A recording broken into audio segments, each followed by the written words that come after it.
In today's video, I'm going to teach you how to send a high priority email in Outlook.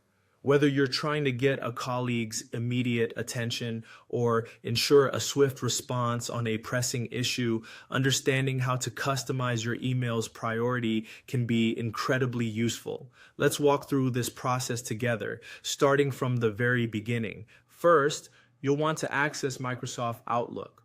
Go to the Outlook homepage where you will see an option to sign in. Click on Sign In to proceed to the login page. Here, you'll need to enter your personal login details.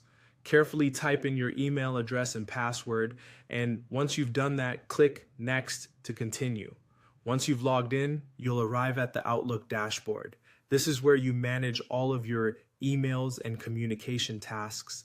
If you glance to the top left corner of the page, you'll find a button to create a new mail. Click on that button to start composing your message. Now that you're in the new mail window, your next step is to navigate to the Options tab.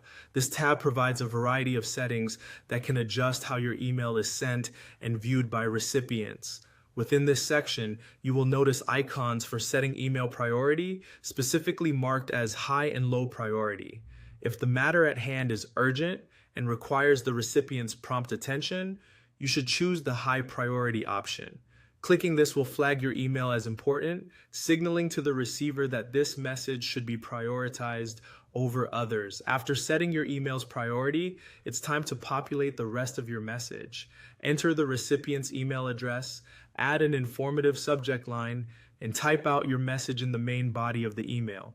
Adding a clear and concise subject line can also help emphasize the importance of your email. Once you're satisfied with the content and priority setting of your email, you're ready to send it off. Double check everything to ensure the email looks exactly as you want, then hit the Send button.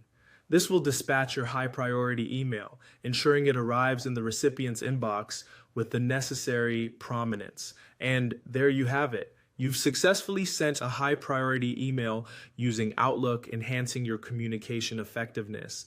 Remember, using the priority settings wisely can greatly improve how others perceive and respond to your emails. So use it when it's most needed. Thanks for watching, and I hope this tutorial helps streamline your email management skills.